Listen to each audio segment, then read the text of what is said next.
Hello, everyone, Oh, and welcome back to another Propulsion Swimming live stream. How are you doing, Dan? yeah, I'm very good. That was an exciting session just then, wasn't it? That was really good. It was. So, for anyone who didn't join us yesterday, what the aim of this evening's live stream is me and Dan are going to talk through this evening's racing at the LEN European Swimming Championships over in Budapest. We're going to be quite informal about it. We're going to invite you guys to chat along with us, ask us questions. I know we've got some pre-questions that have come through on the comments from yesterday's chat and from Twitter that we've got to answer. We will get to them. We'll have a chat through. We will go over the results of racing this evening because there were some very, very good races. I went into this European Champs with kind of low hopes, but it's blown me away slightly some of the times that are coming out. It is baffling, and I wasn't expecting it either. I thought that we'd be, we're going to say it once, that we've been training through it. We banged on about it enough yesterday. But it's true, we should be training through it right now, and yet some of the times that we're knocking out, and it's not just the British, I think Italians are doing very well at the moment as well. Yes. There's a few swimmers that are doing really well, and there's a massive world record, which we'll get onto as well, which happened. Yeah, that was awesome. I think the first thing I want to say is from watching the British swimmers, we know full well they're training through this. They are not tapered. They are in hard training. They're fighting right now. British swimming, they are on... I don't know what it is, whether this is going to bode really well for the Olympics, that they know they're not in the best shape compared to some of these other guys, and they're all fighting for places. We've got British records falling. It's crazy. Yeah, I'm kind of speechless about it, actually, because you can see that they're putting the effort in, and in the last maybe 10, 15 meters, you can see the effects of the hard training and stuff like that. PC's a very good example of that. He does look like he's fading the last 10 meters or so. But then you get other swimmers like James Wilby, who's absolutely ploughing that last 50 meters and earned an awesome bronze. But we'll get there, of course, later on. But I mean, quite some awesome swims I never really expected at all. Yeah. Now, I think a comment's just popped up in the chat already, and we were gonna discuss this. It's been a good day for Italy. Yeah, Italian swimming looks like on cloud nine, but this is clearly why it's their Olympic qualifier. A lot of countries are treating this as their Olympic qualifier, aren't they? Yeah. I mean, if we didn't have our trials, I'm sure we'd be treating this one as the British trials as well. Much. So, so that's probably the reason why Italy are doing so well. But at the same time, I know Pellegrini qualified for Tokyo. I can't remember which meet it was now, a couple of months ago, maybe a couple of weeks ago. I can't remember now. But she qualified for Tokyo a while back, because I remember the posts and saying that it was her fifth Olympics and stuff. But yeah, I mean, we start off the evening with the 800 free, and I think it was a foregone conclusion before they even dived in. Basically. She's just the best in Europe, definitely, by far. Quadrella, yeah. Quadrella. It's just whether she can keep up with Ledecky, basically. Yeah, I was watching the race kind of quietly as I worked. I was watching it in the background. And to me, she looked tired. Obviously, the Italians are targeting this race, but she was breathing out of every turn, into every turn. And we see a lot of distance swimmers do it. And it makes you wonder if they decided to focus on their turns and starts, because there's a lot of them in the 800 meters freestyle. Would some of them get a little bit closer to Ledecky? And it's a question I kind of put to you before we got on air. It almost just looks a bit sloppy from a professional swimmer to be breathing out of a turn. It's a very weird one, because, of course, with those sort of distance swims, you want to find a rhythm. And, of course, turns disrupt that rhythm, don't they? That's probably the reason why you see Palcineri doing so well in the open water, because he's in such a rhythm. He just keeps ticking over and over and over, which is probably what they do in training all the time anyway. And no doubt Quadrella is exactly the same, that when she's swimming in the middle of the pool, she finds her rhythm and it's easy. She just wants to get the turns over and done with as quick as possible, which is a case of just doing a turn, push, get back into that stroke. That would be the reasoning behind it. But at the same time, if you don't breathe for the first stroke after a turn, that could save you 0.1. How many turns are there in an 800? I mean, that saves I'm not going to count. I can't remember. But, 15 turns. 15 turns, there you go. So that's a second and a half, Which, that's a big difference. That's a big difference just by not breathing off the turns. So, I mean, things to work on, but I would have thought it's all to do with rhythm and stroke tempo and all that sort of side of it. So, yeah.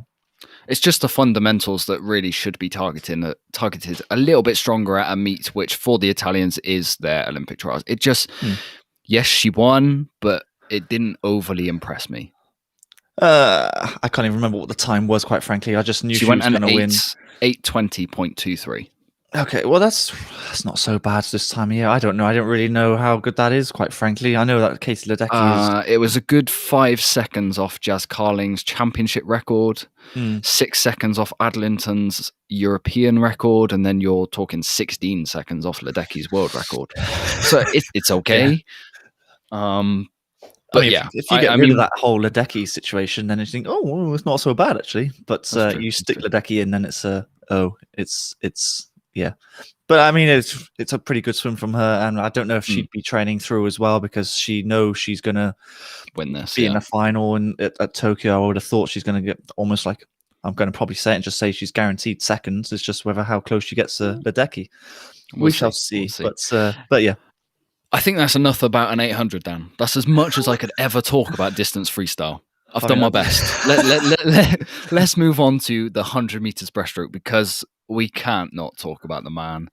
Adam Peaty, he went a 57.66, which, considering he's in a very, very hard block of training and he doesn't want to be there, how impressive is that? Well, I remember on comms they were saying that he's got faster through the rounds. So he went 58 in the heats. He went quicker in the semi-final, and then he's gone quicker again in the final. So I think that was the ultimate aim for him. 57.66, and you just think there was so much not wrong with it, but there's so much he could put right, because he glided. It doesn't look like the fastest time in the world. It doesn't. No. So he glided into the finish. He was sort of fading in the last 5, 10, maybe 15 meters as well. And you think, yeah, there's still so much more to come. But then when you think his best time in the event is 0.8 quicker, you think, oh, yeah, there is. Well, there is lots more to come. Yeah, just putting those little things together and putting it right, then yeah, you can see him going a 56.8, which of course he has done. But I don't think he's actually the main talking point here. I actually think James Wilby is the main talking point. For sure. I was going to say that was incredible. He was nowhere near. I thought, oh, he's had such a bad first 50. Oh, such a shame. But then, literally from nowhere, I didn't even notice until he touched the water. He's come third. Whoa! What a last 50. We very much have him down as a dark horse for a medal in Tokyo, and this kind of performance, I'd say, now kind of pencils him onto the podium quite firmly. Firm pencil. I'm not sure if that first 50 was made to look slower by the fact that Shamanovic went out like an absolute lunatic and really paid for it. Possibly. He looked really, really bad that second 50. Yeah. I don't know where he came. Was it like 4th, 5th? He faded so badly. Came 4th in the end, yeah. I just wonder if he's more suited to the short course events. He needs the ball. Races, because his pull down is so strong. He literally, you can see him right next to sort of Petey and the rest of the swimmers. He literally takes so much out of them just on the pull out, which is the reason why he's doing massive dolphin kicks. But that's the reason why he's world record holder short course, but just because of those turns. I mean, he takes out 15 meters off that 25-meter swim just from doing that, So one name that I thought we would see from ISL was Saki. He's not here. I don't quite understand why, because Turkey have swimmers here and he's Turkish. So I would have thought he would have been racing, but maybe we take a dig into that tonight and see where he's at. Have a little, don't know. British breaststroke, we're very good. We are very good right now. Well, James Wilby is clearly a big-time performer because, I mean, he did well at trials. Don't get me wrong. He did a very good job at trials. But then every time he gets to a final, whether that's like the Worlds a couple of years back and now, he just pulls it out of the bag every single time. And then, of course, Kaminga was pretty much on PB, just off, wasn't he? Very close to breaking that 58-second mark. So he's going to be the closest competitor to PT. So he is, but I wasn't impressed. I don't know why. All of this, I think it's the fact that there was so much talk about how fast, or that he's the second man under 58. Yeah. I think that's the issue. And then you watch him swim, and you're just like, it almost. It's going to sound wildly disrespectful, slightly. Okay, he looked a bit intimidated by PT when he swam next to him. I don't know what it was. He just always seemed to sit on his shoulder and couldn't get past. It was like. Well, I mean, it was like PT was shoulders out kind of thing. There was no way anyone was getting past him. Does that make sense? Well, at the same time, you have to remember Adam Peaty's swim speed is second to none. I mean, there Mm. will not be anyone in the world that can just swim past Peaty. Yeah, I just thought he would have taken the fight a bit more to him and gone out hard and given him a little bit more of a scare, where it's just seemed for the whole race he sat on his shoulder. It's hard to say because you think if you hear a 58.1 for 100 breaststroke, you think That's good. that's pretty good going. So I think It's just all the looking- chat that he's come out that he's going to compete against PT at the Olympics. I expected a little bit more of a statement in the pool. But yeah, I think you're reaching. time to come. Time to come. I think you're reaching because that's a pretty good swim from him. I mean, 0.2 off his PB. In effect, he performs better than PT because he was 0.2 off and PT was 0.8 off. So when you look at it that way, actually, PT did rubbish in effect. Okay, put me in my place. I think you're wrong. Anyway, next event. This was a shocker. I did not see this coming. The women's 100 meters butterfly. I had Louise Hansen firmly written down as gold, and I had this on in the background while I was working. Yeah. And then I looked up, and I'm like, "Wait, it's joint gold, and she's not won it. What just happened?" Dan, explain this one to me. I mean, I was watching it, and it was quite confusing actually because Hansen had the best start. She had the best turn. The underwater work was insane, actually. I thought, based off that, she thought, oh, this is a clear victory for her. And then I don't know if it was the pressure that got to her or the realization that she could see the finish line and she knew she was ahead. And then the other two just overtook, and it seemed effortless from the other two. As a bit of fun, I'd like you to try and pronounce the Greek name if you want. This is not happening. So Marie Wattle and go on. I'm not even going to attempt that. Atuntu Nakani. I'm saying Greek. Close. She's called Anna. We'll call it Anna. Yeah, there we go. Anna. But there's been so many ties this competition already. Yeah, it's weird. It's been incredible. 57.37 they both went. It's not a fast. It's not. You're right. I think it's not a fast time. I was expecting, I don't know, maybe a high 56. I don't know really. It's a shame that we didn't have Harriet in the race because if she was on form like she was at trials, then she could have been close to, being on the podium, of course. But yeah, I think Laura Stevens was second reserve. Yeah, that's right. I think, but this is a case of Britain not targeting this meet at all. Some swimmers target, but even though this is quite a slow time for a final of a European Champs, you would have thought even if Brits are training through it, it would have been good to have one in that race. Yeah, I don't know if 57 seems to be the normal sort of time for the elite side of women's butterfly, 100 meter butterfly, and then when you're breaking into that 56 or region, then you're thinking, oh, you're in the the top echelon, and then of course Sosham's got the world record of 55, which is insane. So I don't know. Yeah, it seems like 57 is the average sort of time, but I mean it's a fantastic underdog story for the Greek. It was a really good race, but at the same time, it confused me that Hansen didn't win. It really did. I literally had written down in our notes to talk about on this live stream, I was like, oh, have Sweden got a 1-2 here in the 100 fly when Sjöström comes back? Now, no.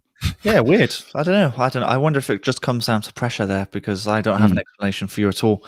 That her stroke didn't really deteriorate. I didn't notice anything that went majorly wrong. I just don't know. I'm guessing. But like you said, her start and turn looked perfect, and then the just first, tied up. Literally the first, what do you want to call it, 60% of the race, even more than that, maybe 75% of the race was fine. And then I don't know, maybe she tied up. I'm not sure. Don't know. It's a shame. Bizarre. Right, men's 100 meters freestyle. This was a fun one, but not if you're British. Well, I don't know.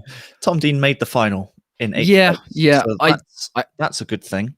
But then Matt Richards, I'm not sure. The thing I got from Matt Richards' swim was that I think he was too reliant on his second 50 speed. Now he's definitely got a good second 50 speed, but I think he took the first 50 out too steady, and then it's too much to bring back, basically. Yeah, I was going to say this is his first international senior meet. Yeah, if I'm correct. And the boys who are doing 100 freestyle at senior level, especially in Europe, Europe's good for 100 free. I think he just got swamped a little bit. I was slightly worried it happened in the relay. Was it last night? Or the heats? I thought he got swamped in the heats slightly. Well, I just think there's a little bit of experience where you need to change up your tactics slightly when you're facing these guys who have got massive waves that you're going to have I to mean, deal with. if you take a look at the best swimmer right now on 100 free who can come back the strongest in Carl Chalmers, he doesn't go. He doesn't noticeably go out really slow in the first 50. He's still give or take level with the rest of them, and then he comes back. Whereas what Matt tried to do is like he gave them half a body length straight away, just a little bit too much. And you can't do that. I'm afraid on a 100 free or on a 50, but especially but on 100. It's good experience to come Tokyo. Yeah. And this is a thing that Tom Dean, I think, is quite good at because he takes it out for the first 25 quite strong and then maybe holds back for that second 25 and then brings it home with that 200 and 400 back end speed that he's got. And that's probably the reason why he's made the final and Matt hasn't. That is just down to experience, I would have thought, which is good on both accounts, really, don't you think? Yeah, no, definitely. I think they're both really young. They are both young. Tom Dean's only 20 21. Yeah. Matt Richards is only 18. He's got a long time to kind of learn the 100 freestyle tactics on this massive stage because there's big swimmers in this. The Russians, some of the names that they could pull out and pick for Tokyo is crazy. Well, this actually, we need to answer a question that one of our listeners were asking about because the Russians had the 3 fastest, didn't they, going into the heats this morning? If I remember right. And of course, only 2 of them could qualify. So it's only 2 from each nation. I don't know if you want to explain to everyone what that sort of rule is.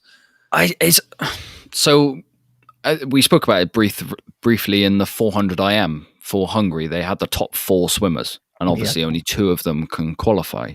Yeah. Which it just means that the morning's racing, if you're one of those swimmers in those countries, you have to go fast. I mean, it's a shame not to see the 16 fastest swimmers through, but at the same time, the Olympics, you only get 2 entries. Yeah.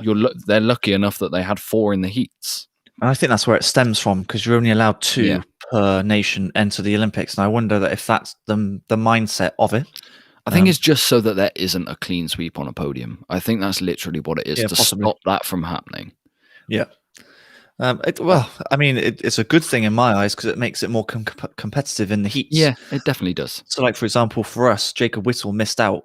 I mean, he wasn't quite fast enough. Yeah, he wasn't quite fast enough. But, of course, if he was in the top 16 to make the semis, he wouldn't have been there because of Tom Dean and Matt Richards. So it's but it makes it more competitive at the heats sort of stage.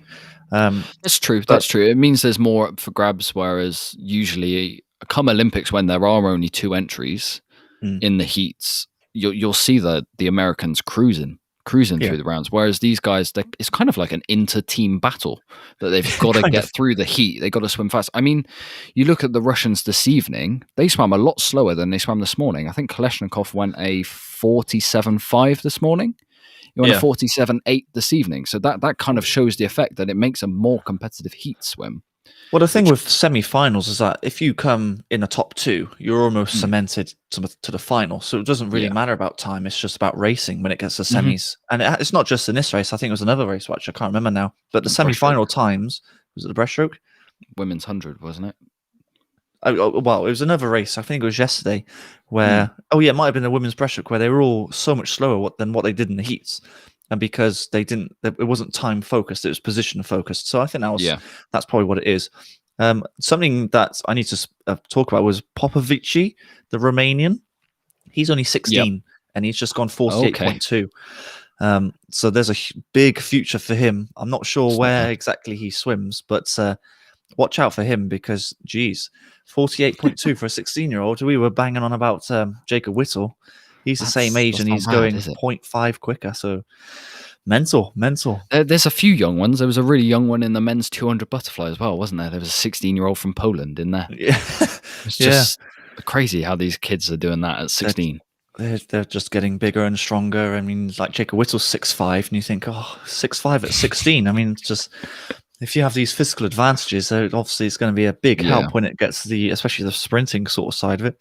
But I thought I'd bring that up. So next up was the women's 100 breaststroke, where amazingly, I didn't actually see this coming from Molly Renshaw. I thought Sarah Vasey was getting this, but a British record nonetheless. Well, I wasn't expecting any British record, quite frankly, but just absolutely insane. What 66.2? Yeah. I just wouldn't.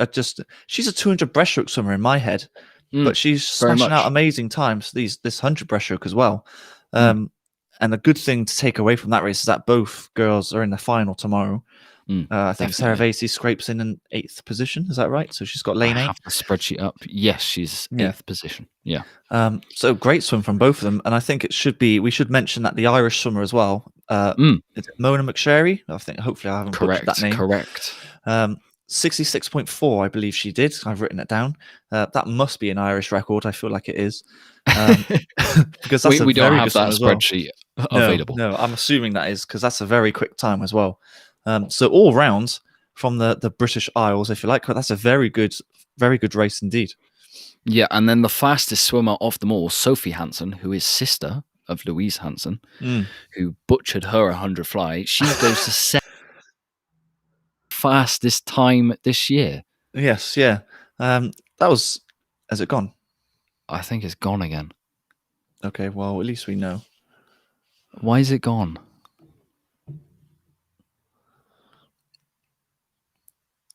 What time is it? It's 19:07. Oh. Are we back? No. It's I don't trying. think so. Do you want to just keep it? I don't understand. Oh, we're back. Oh, whatever happened? What happened? I believe it must be my internet or something like that. Sorry about that, guys. We're back. Well, we're back. Mental. Right. So as I was saying, Louise Hansen.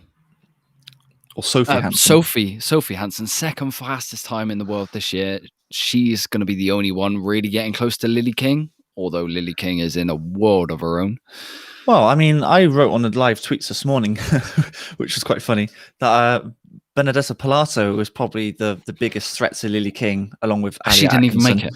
And she didn't even make the semi-final. I was like, oh, no. I got that really badly wrong. But yeah, I mean, she must be up there with 65. 65.6. That's a pretty good swim. I'm not expecting like that sort of swim to be happening right about now. But what was it? Lily King over in, was it the TYR series last weekend? So she said she did a massive threshold set on the Tuesday, I want to say, and then she swam a 104, I believe. Which is, I mean, there's world records going to fall all over the place in Tokyo. I'm telling you. Do you reckon? They're going all over the place. Yeah, well, I mean, I can never bet against the Americans. The Americans know exactly how to taper. They know how to do their training cycles. I mean, you only have to look at Caleb Dressel, and Dressel, as of right now, is not doing very well. I mean, his times are all over the place. But there's so much confidence in me that I know he's going to go fast in Tokyo because I know he's going to get it right. The coaches know what they're doing over there. He's got Greg Troy, hasn't he? Well, he's not bad, I suppose, is he? He's not bad. But going back to Lily King, yeah, she's in a bit of a different world at the moment. I mean, she's near enough 2 seconds quicker than everyone else. I mean, we talk about Petey being far ahead, and Lily King is not too far away from being the same, really. So she's close. Right, shall we move on to the men's 200 meters butterfly? I believe the technical issues are sorted. We didn't go, but on our streaming software, we did go. It was very, very weird. Yeah. So men's 200 meter butterfly. Gold is already awarded. Let's be honest. Come tomorrow, but Milak, watching him, Andy Jameson picked up on it on the commentary. He can't swim slow. He just doesn't look good. I just wonder if it's the same situation which we said about with semi-finals. You don't have to go fast as long as you finish 1, 2, or 3. Then you're in the final, so it doesn't really matter the time that he does. Yeah, because he went 154 and it looked ragged. It looks pretty horrible, didn't it? It looked pretty horrible. And Ken DeRisi obviously out-touched him in the end. So it's gonna. I feel like it's gonna be a good battle head-to-head between the two Hungarians.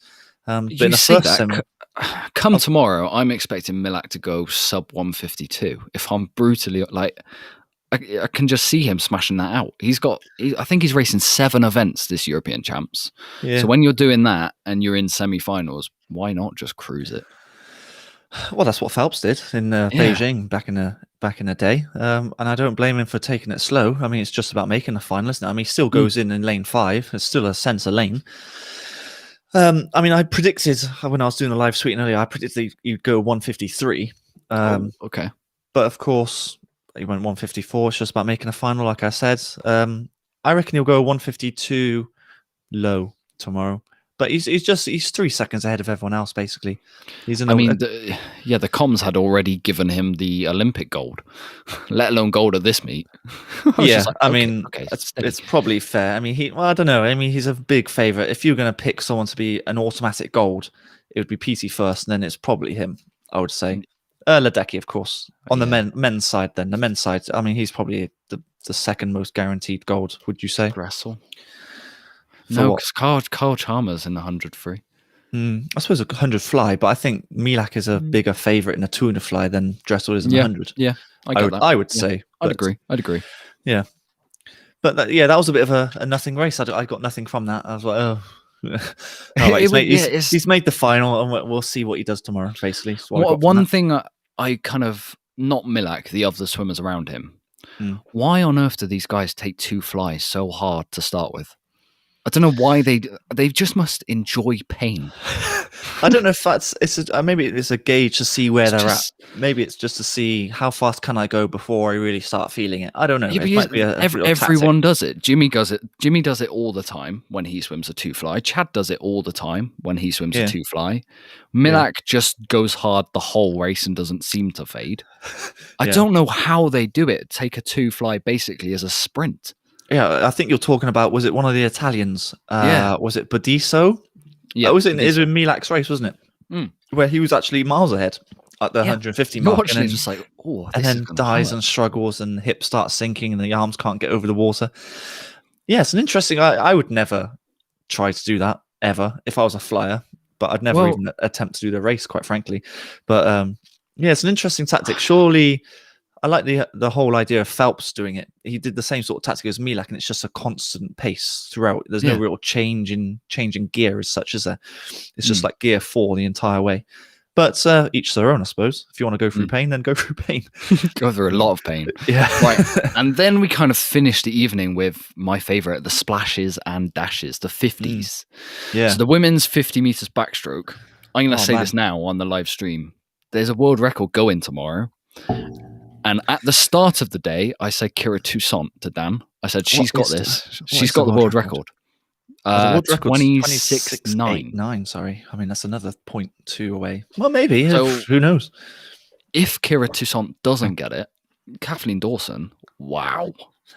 How good is she swimming right now? Oh, I said on the tweets that she's in the swimming form of her life at the moment. I mean, she looks so powerful in the water. The start is fantastic. The underwater, every little bit of it, I can't even find a fault right now. I'm excited for her 100. The 100s, definitely. Yeah, I would say she was more suited to the 100s. And if she suddenly smashes out an amazing time for the 100 backstroke, I thought, oh my word, she might be on for certain. I mean, we've put her down as a potential medal at Tokyo. Potential. But if she really does smash it out at the next, tomorrow. No, sorry. Well, tomorrow and the 100, then I think she might be a guaranteed gold. Don't know. Ooh. But at the moment, she's doing exceptionally well. Guaranteed gold in the 100 back. No, guaranteed medal. Sorry, guaranteed medal. Oh, I was going to say, guaranteed gold. Have you been watching gold. Kaylee McEwen and Regan Smith smashing out the 100 backs recently? Oh, no, guaranteed medal. Sorry, I got that wrong. I'm getting ahead of myself. I was going to say. Wow. But yeah, that was a British record. I mean, it was. And not just that, but Cassie Wilde made the final as well. So Sterling have 2 cracking backstrokers. They do, and they train in the same pool. They see each other every day, so they're just dragging each other on. Fantastic, really. We're seeing that a lot with British swimming. It's kind of the training centres around Britain. So you've got your Bath, your Loughborough, your Stirling. Those are your main 3. It's not like they have a wide range of events that the whole squad are doing. It's like the squad is good at a certain event, and they must just drive each other on so much in training that these 2 swimmers, so Kathleen Dawson and Cassie Wilde, they're almost racing each other every week in training. Yeah. And that's what's driving them on to these really high standards. It can only be a good thing, can't it? It really can. I mean, both of them don't just do the 50 and 100. They can actually go up to the 200 as well. Not that Kathleen Dawson is swimming the 200 at this meet, but they can do every event for backstroke. So, I mean, pretty versatile. I mean, they're obviously doing they're doing all sorts of training, clearly, doing the aerobic side and the sprinting side. But going on tomorrow's final, I mean, that the head-to-head is going to be insane. They basically did the Gonna be same great. sort of time, didn't they? So yeah, I mean the other swimmers are 0.5, 0.4 Mm. away from them, so it's I just honestly, straight up head-to-head. I think one of them gets it. I really do. Do you reckon? They're swimming so well. I think it's a bit of a stretch, but I'm more than happy 0.2. to cheer her on. 0.2 over 50 is a lot. I'm more than happy to cheer her on, but We'll see what happens. We'll see. because what year was that world record in? I'll get it up. Because is it a super suit time? 18. Oh wow, No, really recent. Oh, very wow. recent. Well, there we go. Well, that's something to aim for anyway. I think. I mean, go for the gold first, because then if you go for the gold, then the time might actually automatically happen. So Yeah, good we'll one. see. Good We'll one to see. watch anyway. We'll see. And then the men's 50 back, we did have a world record down. Oh, this was a monster swim. He's fast becoming one of my favourite swimmers. Do you reckon? I mean, he's just a monster, isn't he? He did. Kalashnikov. He was. I mean, they put the line out, didn't they, during the race? And yeah. he was like almost half a body length underneath it. I thought, oh my god, what time is he going to go here? And then he started to maybe fade a little bit or started to slip in the last 5 meters. But 23.8. I mean, he went 23.93, and you were skeptical that he wasn't going to go world record. And I thought, yeah, you go world record, but only a little bit. But that was massive, a massive world record. To start with, jeez, how good is his name? What Kalashnikov. Kalashnikov. Oh, that's a great name. I love that. And I got a bone to pick with Swimming World here. Okay. So today they put up their latest rankings for, what is it, like power rankings for male swimmers. So Dressel's 1, PT's 2, which I would swap the other way around because Dressel's not done anything good so far in 2021. Do you mean so when you say power rankings, this is how far ahead of the rest of the field? It's their opinion of who's the best male swimmer right now. Oh, if you merged every race together, it's their opinion. Okay, right, okay. Now I think they had Kaminga at 10th, something like that, which I thought was punchy considering he's still over a second off PT's world record. Yeah, a little bit punchy. So he's ahead of Ryan Murphy, which is a bit stunning, and Kalashnikov's all the way down in 18th, and he's setting some ridiculous times in 100 free, in 50 back, in 100 back. I almost want to comment on it and be like, can you just check this now? He's just broken a world record for 2 days in a row. Can you just push him up slightly? A bit more respect on that name, please. Yeah, because at Russian trials he was really good, wasn't he? Along with Rylov, those two are the out and out backstrokers. Rylov is like right now. Rylov is in top 10, and I can't understand why Kalashnikov is not near Rylov because they're almost the same swimmer. They're pretty much the same. Yeah, I was going to say they're pretty much the same. They do the same strokes, they do the same distances. I'm really looking forward to his 100 backstroke because if he does anywhere near that world record, I don't know if it's going to be, because that world record is monstrous, like 51 crazy time. So if he was able to go 52, then surely he should be in that top 10. But there's different people's opinions, I see. So, well, it's just, I'd like to see what they base it off. You know? Yeah, they give the reasoning below, and it's if honest, I just skim through it. But the 100 back, when is it? It's later on this week, obviously. That's kind of it's a teaser for Tokyo because that is, in my opinion, the best race of Tokyo, the men's 100 back. All the backstroke races. I mean, the female and male, it's all backstroke. Oh, yeah. But that race come whenever it is this week, the 100 back, it's almost a preview for Tokyo for what is going to be a monster race. Oh, it is. I mean, we have literally listed about 10 names, and of course, there's only 8 names that you can put in a final. I mean, based off that, he has to be the form backstroker in the world, and he must be favourite to win the 100 backstroke. Depends what he does later on this week. We'll see what Rylov does as well. Yeah, I mean, really exciting times for him. I don't know how old when was he born? 2000, so he's only 21. Can you believe? So I mean, he's got many years left in the game. Really exciting. Jeez, I mean, that 23.8 is a monster time. That's without a dive. He can do a length of the pool without a dive on his back. It's exceptional. So, well, there we go. But yeah, we'll see what he does later on this week in the 100s. Okay, so next up was the women's 50 freestyle. I kind of ignored the race in the middle, if I'm perfectly honest, and I was just watching Anna Hopkin because I said yesterday I really wanted her to get that Olympic qualifying time, and she got it. I'm so pleased. Yeah, I mean, I broke it down into little segments. So I'm a really big fan of Cromwell Yo-Yo's start. She is by far the best female starter in the world. She was half a body, she's almost like Dressel. She was like half a body length ahead after the first 15 meters. And then once that happened, and then I quickly appreciated that. Like, oh, we could start again. Then I looked at Anna's technique. A big fan of Anna's technique with the straight arm, powerful stroke. And she did it. I can't remember what the consideration time is, but I know she broke the consideration time is a 24.6, and she went a 24.51. Yeah, I mean, I think it was just off her PB, but even still, it wasn't about that. It's all about getting the consideration time. At least she now is qualified for both the 50 and the 100, and of course relays for Tokyo. So I think that's a big tick. That was her only aim for this competition, I would have thought. She can now go into Glasgow completely relaxed, put in another cycle of training, you know, and she can just look forward to it now because her job effectively is done. Just look forward to racing at Tokyo. Should we talk about the girls in the middle? Yeah, we can do. I mean, it was another tie. It was just I can't believe it. Unreal. Unreal. But Cromwell Yo-Yo, she won the race because of her start. That was it. I mean, she was able to hold the water throughout because she was so far ahead off the start and then holding the water throughout the whole race. Penel Bloom was supposed to be the winner of that race on paper, wasn't she?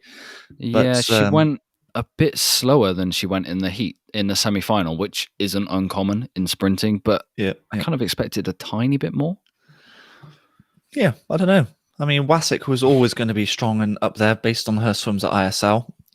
So she's starting to come back into it. But is it an upset? No, I don't really know. No, I mean, I wouldn't say that at all. It's not really an upset. I mean, 50 meters, it could just go anywhere. It's just that Cromwell Yo-Yo had an awesome start, and that's pretty much what sealed the deal straight away, really. That's the 50s done down. Last race of the night was the mixed 4x2 relay. Now, the GB team going in the heats this morning, I actually quite like that team. Obviously, they needed to change it about to win this final. But I liked Litchfield, Callum Jarvis, Lucy Hope, and Abby Wood. I thought that was a really, really good team. And what was it? Joe Litchfield went at 147. I kind of thought they might leave him in there. But then obviously Duncan Scott had a day off. They rested him today and they chucked in Tom Dean and Jimmy Guy. Am I correct? Right. Yeah. And it obviously made the big difference. Yeah, I mean, we could stick Duncan in and we'd go even faster if we wanted to. But I think I'll tell you what, I'm looking at the splits. Jimmy Guy, wow. Oh, yeah, I've got the splits up here as well. I mean, you might look at Tom Dean's splits because he went a 146 and you might think, well, he went 144 at trials. But actually, before that trial swim, his PB was around about 146.5, which is pretty much what he did. So actually, it's not too bad a swim from him. Plus, he also raced the 100. Yeah, I was going to say, he just did the 100 as well. So that's a really good lead-off leg. Jimmy Guy is just a classic relay racer. We've gone on about it before. We love him. He just pulls out of the bag every single time. And then Abby Wood's 156.6 is good as well. That's pretty good going. And then of course you might look at the splits, but Frere Anson went a 158. But then if you look at the Italian split, they only went 2 minutes, so it's just about position really. I don't know if that's I didn't catch the end of it. Did she just do enough to win? Because that's not overly an impressive time. She looked like she took it very steady for the first 3 lengths, first 150 meters, and then she always does this, and then just made sure of the win. Whenever she races 25. I think it's whenever she races a 200, I always want her to go sooner. I always feel like she gets to the wall and there's so much more in the tank because she seems to come home like an absolute bullet. It's like, just go 50 earlier. Maybe she's doing a bit of a learning curve, a bit like Matt Richards, just judging to see how fast or how slow that she can go on the first half of the race and then bring that home. I don't know. But I can see what you're thinking, and I kind of agree with you. Maybe just go. She knows she's got a good back end every single time. Just judge it and go maybe 5 meters earlier on the next race she does, and the next race let's see 10 meters earlier. You know, just a little play around with the tactics. Yeah, I don't know. It's a difficult one because 158 on paper isn't very good for her. No. But I just wonder won the race. So yeah, I just think it's about winning. I think it was. Yeah. I think that's just a product of her racing the race rather than racing the time. Yeah, basically. And that's all I put it down to. But it's a fantastic win. I mean, that was a British record as well. Not that it's at the Olympics or anything like that, but it's a British record. Yeah, nonetheless. I don't think that was too much of a tough British record to ask them to break. But not really, because no, we don't. It's really only race swam it like once every 3 years, isn't it? Yeah, exactly. Yeah. Okay, so that was this evening's racing. I hope you enjoyed us going through it. Nice informal chat, have a bit of fun. We have time to answer any questions if anyone wants to put them to us, either about swimming in general, about the Olympics, about the rest of Europeans, about anything you've seen on this evening's racing. While you guys put those questions in the chat, we'll preview tomorrow's heats. Then we'll answer a few questions, and then we will preview tomorrow's finals. Absolutely. So we kick things off tomorrow with the men's 200 meters individual medley, of which our eyes are going to be firmly on Duncan Scott. He's had the day off. Let's see what happens tomorrow, because he is fastest qualifier. Yeah, I mean, he had 2 chances today to swim the 200 free. 100. The 100 and the 200 with that mixed relay as well. He's decided to have a rest because he obviously is targeting this at Tokyo, and I don't blame him. At the time he did at trials was good enough to win gold at the Guangzhou Worlds. So yes, absolutely, by all means, let's go for this. You might win gold at Tokyo. So yeah, I mean, he might take it nice and steady in the heats and the semis. I kind of expect him to do that. And then of course the final is not tomorrow, but it's the day after, isn't it? But yes, I mean, that's good to see Duncan back in the pool. I mean, he's a bit like Jimmy. He will always turn up every time he dives in the pool. He doesn't race slow, does he? No, he always races hard. Yeah. And then we actually have 3 other British swimmers in the water. So that those 3 are more than likely going to be fighting out for that second place in the semi-finals. So we have both Litchfield brothers and James McFadden. And I believe James McFadden is racing in the final heat just a few lanes away from Duncan. So that's probably going to work in his favour, being in that faster heat. Definitely, yeah, I would say so as well. I mean, if he's next to Duncan, I think he's a couple of lanes over, if I remember right. But you should be able to see him in your peripherals if you can kind of keep up with him on your shoulder, on his shoulder. Sorry, good luck.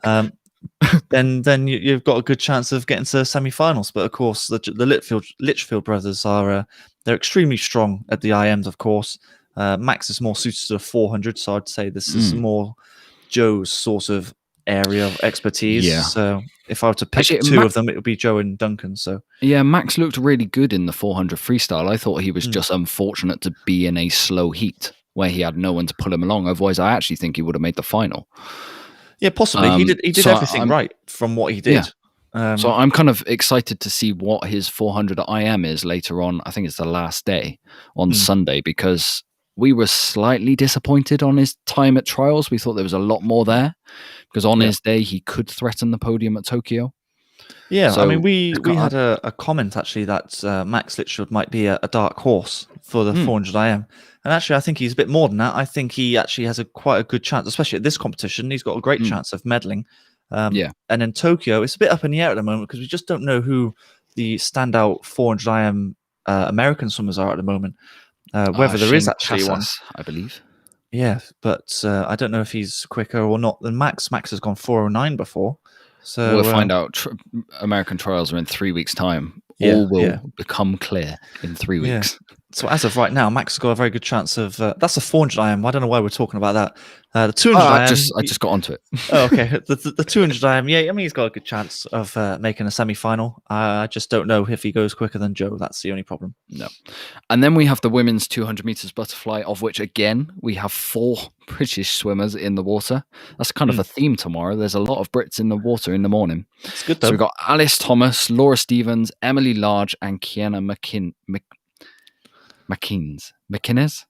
Go on. I don't know. I got told off for this because I said it was McKeans, but I think it's McInnes.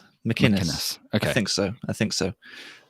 Yeah, I mean, it should be a pretty good race, actually. We got a lot of butterfly swimmers that we were looking forward to at trials, weren't we? In Emily Large, Alice Thomas, and Kiana McInnes. So there's still a spot open on the Olympic team for this 200 fly, and Laura Stevens has kind of disappointed so far. So this is almost her last chance in this 200 fly. There's Glasgow as well, but I'd like to see her. Yeah, I'd like to see her pretend as though this is the last chance. Just go for it. Even in the heats, just go for it. Give yourself the best chance of having the opportunities to do 2 races. Yeah. Because of course, if she were to swim a PB, she's going to make the semi-final, which then gives you another chance of making that consideration time. Even though I can't remember if her PB is actually the consideration time off the top of my head. I think it's roughly the same sort of time. Yeah. So I would she is going to have to swim. They are going to have to swim the heats fast because there's 4 of them, and Emily Large is equally capable of making a semi-final as Alice Thomas and Laura Stevens. So it's going to be a good one to watch. For us Brits, absolutely, yes. Yeah. Especially when there's a gap to fill on the plane to Tokyo. Yeah. So, especially, I think one of them. I think one of them got filled yesterday. I think Lucy Hope in that 4x1 women's freestyle relay. We didn't touch upon it last night, but I think she's very much now on the plane because they hit the consideration time. Yeah, I like to think so. They won gold. She hadn't already been selected, but I think as a relay swimmer, come Tokyo, she's on the plane now. I think she's there. Yeah, I'd like to think so. I mean, there's no point having consideration times there in place, and then our team hits the time, and then we just don't take the team. Just doesn't make any sense. So I'd like to think that Lucy is on the plane now, and I'd like to see Laura Stevens on the plane. We had our predicted team to go, didn't we? And both Lucy and Laura were on our list. It's just whether she can get that time, and I like to think if she goes fast in the heat, qualifies for the semi, then she's got another chance if she misses the time in the heat, and then you never know, she might make the final as well. I don't know, but and then we have the men's 100 meters backstroke, which we've already previewed the kind of big guns for it. But in British terms, Joe Litchfield is back in the water again. Luke Greenbank's in there, Brodie Williams, Elliot Clogg, who might be a slight dark horse. Maybe to get through to the semi-finals. He was coming into some really good form at the end of trials, and this spot is very much open for the medley relay. Luke Greenbank doesn't have this yet. No, well, first and foremost, no one is actually going for the individual 100 backstroke for the men just yet because no one hit the time. No one hit the time, did they? So a lot is up for grabs in this race. Like you say, Luke Greenbank is the favourite, I would say, for that medley spot, but it's not guaranteed. I mean, it's not like guaranteed like Jimmy is for the flight. Well, I'm not even sure that's guaranteed, but PT is guaranteed for the breaststroke leg, obviously. And Duncan is for the freestyle. But the other 2 places, backstroke being one of them, Joe could slip in and do an amazing time of like a low 53. You never know. And if he does that time, then he's obviously going to be picked to the relay team. So that's one to keep an eye on to see who gets through to the semi-finals. Yeah, pretty much. Of course, only 2 of them can do it again. So it's going to be some fast heats again, isn't it? It is. And then we have the women's 200 meters freestyle, which again, 4 swimmers in the water, unbelievably. Freya Anderson, Lucy Hope, Holly Hibbert, and Tamarin Van Selm. I think really good experience for Tamarin to be there. Freya Anderson, she's the class of those names. There's no Abby Wood swimming the 200 free. I think she's pretty much given up hope of being that individual just because it clashes so badly with that 200 breaststroke. It depends what it is on the early Olympic schedule, of course. But for this schedule, I mean, the next race was what was the race that she had to do? Was it the she would have had to do 200 I or let's get the evening schedule tomorrow. It was for the semi-final tomorrow or something like that. So she had to do the 200 freestyle 200 breast semi, or something like that. But it conflicted with her schedule anyway. So that's the reason why she's not doing it. But at the same time, we've still got 4 swimmers doing it. Like you say, great experience for Tamarin. Lucy Hope she's been swimming amazingly. Lucy Hope at the moment. Holly Hibbert, this is kind of just blowing out the cobwebs for the 400 free, where she's finally going to be in a competitive field that will hopefully drag her to that consideration time. Yeah, well, of course, the women's 4x200 freestyle team haven't hit their consideration time yet, so that's another side of it where they can't be slow. So I think they might be told, all 4 of them, to just go for it in the heat. Maybe not Freya, because she maybe is a little bit next level. But the other 3, I would think, would be advised to go fast and see where they're at and just add their times up and see where it goes in the relay consideration time. Very much. And then we have another very strong British event in the men's 200 meters breaststroke. I'm actually really looking forward to going through this list. I'm really looking forward to racing in terms of Britain tomorrow. There's quite a lot on the line. There is. So 200 meters breaststroke, we have James Wilby and Ross Murdoch. Both of them should be making semi-finals, finals. They are world class. Yep. I think this is very much one we can just say job done tomorrow. That's all that's needed to be done. Yeah, for those two, it's a disaster if they don't make the final, in my head, for both of them. They both went, was it 2.8 at trials or 2.7? Yeah. Can't even remember They're now. gonna need to, if they're gonna challenge come Tokyo, they're gonna need to go 2.6. You reckon 2.5 wins? Yeah, I do. Yeah. So they are gonna have to start hitting PBs. I wouldn't expect that here. I'd very much 208, 209 here. I was going to say, what you're looking for. I think 2.8 makes the final. And then if they can then push into the 2.7 sort of region, 2.7 low to mid, then I'd take it as a pretty good result for them, actually. But expect them to be in the final. 2 solid swims from them tomorrow. Not much to talk about there, actually. No. Okay, so that's the prelims tomorrow. We have a few questions. Let's go through them. So first of all, who do I think will be the 4x2 relay team? I think it's very much going to be, if that's the guys. The guys. It's going to be basically the same team that did the 4x1. So it'd be Matt Richards, Tom Dean, Jimmy Guy, and Duncan Scott. I think that's pretty much nailed on now, unless, God forbid, Matt Richards has a stinker and they decide to put in Callum Jarvis. But I just don't see that happening, really. I think that team is now set for a few years. Well, Callum swam the 4x2 mixed heats and this morning. He did a 149? Yeah, 149. So based off that doesn't cut it, unfortunately. No. But the other 4 names that you just mentioned are all capable of going sub 146, which makes it our strongest team. And that was probably the team I would pick for. It's also a good experience for them to get used to doing the takeovers, what they're going to be like, of course. Yeah. So that would be, I would agree with you on those 4 names. Yeah, definitely. Yeah. I mean, we messaged Matt Richards after his takeover last night, which was 1/100th. And he was just like, is that a good takeover or is it just lucky? I'll let you decide. It's quite funny. The women's 100 back in Tokyo, what time do you reckon wins gold? Oh, man. I think a world record might go. So the world record right now is 57.57. Just because there's so many names that could win. I mean, you've got Reagan Smith, you've got Kaylee McEwen, Kathleen Dawson now have to be mentioned as well. I don't know if Kira Toussaint, she's more suited to the 50, I would say, more than the 100. You've got Olivia Samaliga as well, the American. I mean, there's a multitude of names. What was the question? What time do you think will win? What time do you reckon goes? I think the world record goes. So I'm thinking like 57.4. Something along those lines. I mean, yeah, if anyone's watched any of our videos on YouTube, you'll know just how much we appreciate Regan Smith and think she is very much the star of swimming coming through. And the fact that she's now got a battle on her hands with Kaylee McEwen is really exciting. Really exciting. Minna Atherton is another one as well. So there's 5 names at least. And hopefully they should drag each other on to that world record. It might be one of those events where they break the world record in a semi and then it's just about winning in the final.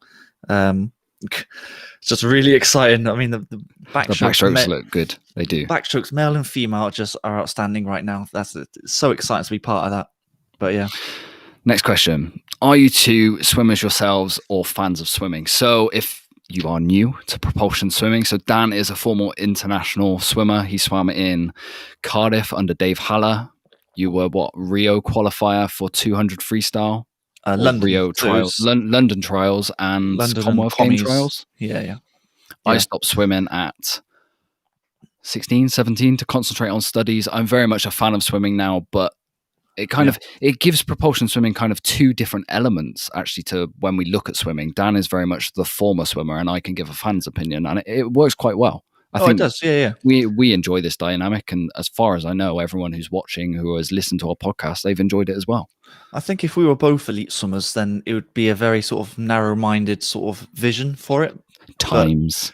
Wow. So I've got the sort of elite side, and then you've got the, I don't know, the ones, because it's a bit more outside the circle. Yeah. So I mean, the biggest dropout age in swimming or sports in general, I suppose, is around that exams area of 16, 17, and 18. So it's good to get your perspective on that sort of side of it as well. And knowing how hard it is to do the academics and the swimming side, whereas I kind of gave up on the academic side and just concentrated on the sport. So it's 2 different dimensions, which I think works quite well, to be honest with you. Next question. Do we think Hibbert or Lelliot will hit the consideration times in the respective events? So Holly Hibbert, I'm I'm excited to see what she does in the 400 free, given a very competitive field. Yep. Jay Lelliot, he's now back training with Sheffield, so seniors are back opening their clubs. I think he's got to find a second in the 200 fly. I think it's an ask because he hit a new PB. It's a big ask. Yep. But we have spoken to him. He thinks it's possible. So why not? Well, when we messaged him, he was really quite confident about let's go and do it. Let's smash it. And it's good. He's always quite a positive person anyway. And he was disappointed about not being at Europeans, but he now has a sole focus of Glasgow is the meet.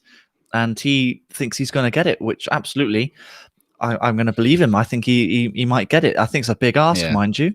I mean, because he PB'd to get that 156 at trials. It's a big ask. Confidence is a big thing, especially when you haven't been selected for Europeans and you still have the confidence to say, I'm going to hit that in Glasgow. I think that's a really important mindset that he has.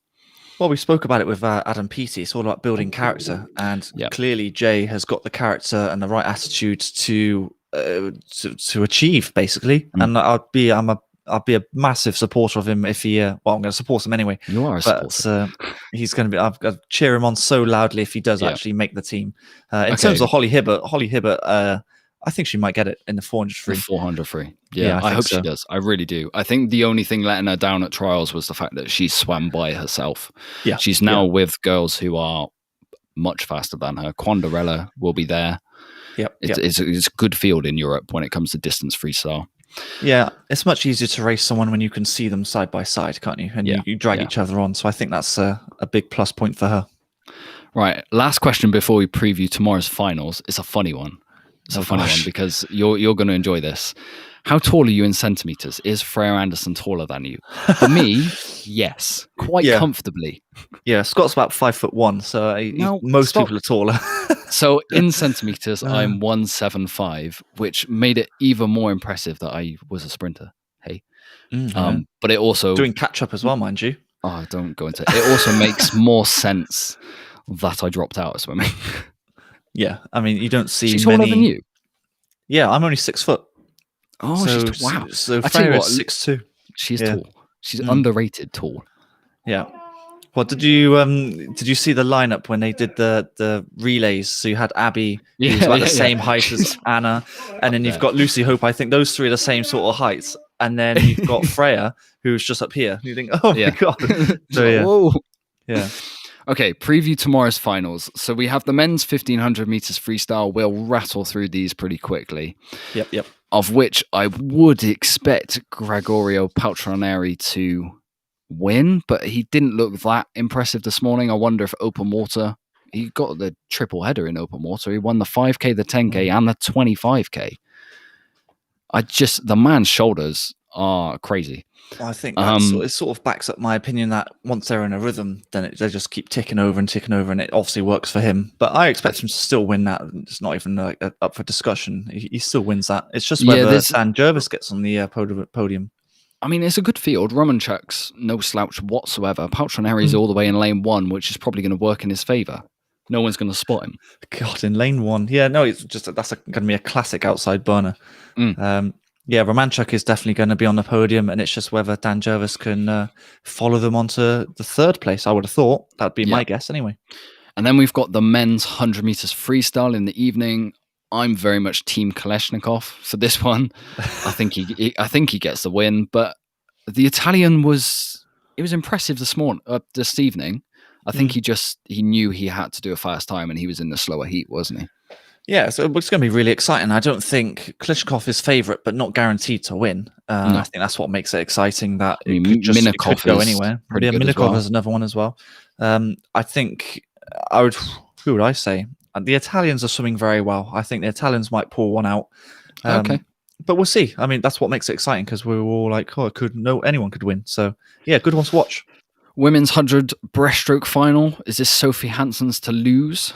Or can Molly Renshaw? I mean, the two Italians, I kind of expecting big things from them if they knocked out Pilato.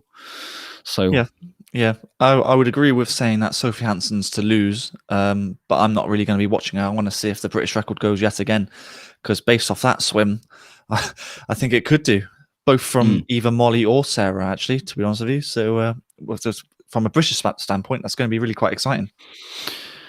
And then we've got the men's 100 backstroke semi-final. So Kalashnikov's going to be in the water a lot. Yep. Big day for him. I'm excited to see Rylov as well, see how he does. And of course, depending on who British swimmers make it to the semi-final, hopefully we do have 2 that go through to the semi-final. See what time they can go, see if they can go sub 54, which I'm kind of hoping they do. Because what's the Olympic consideration time? If I remember, it's like 53.8. What's this for? 100 back? 100 back, yeah. I've got my sheet with me. 100 back, they've got to go a 53.85. Good memory. Yeah, well, there you go. I'm very good with times. I can remember times. But and a dartboard. Rubbish. Yeah, rubbish about everything else. I'll tell you what, we've previewed most of these because they're semi-finals. We previewed the heats. Just the other final 50 backstroke, very much we said beforehand, this is a head-to-head between Kira Toussaint and Kathleen Dawson. Yep. I've put my neck on the line and set a world record. We'll see if that happens. We'll see about that. I'm sure in the comments tomorrow, if it doesn't happen, I'll get absolutely slammed. But oh well, worth going for a bold call every now and again. It's always good to have wild predictions, isn't it? So that can be your one. I'll think of another one later on. And then the men's 200 meters butterfly, the last individual final tomorrow night. Milak, just how fast he goes, really. Yeah, pretty much. Yeah. I mean, there's nothing much to say about it because he is in a different sort of league, isn't he? We don't have any representation, do we, in the final, British-wise? So it's just all eyes on Milak, and I reckon he goes 152. I think that would be a pretty solid time.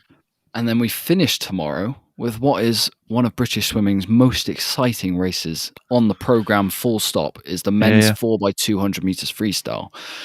Now, we are very much favourites going into Tokyo, probably favourites going into this, but it's not a foregone conclusion. The Russians are looking good in 200 metres freestyle.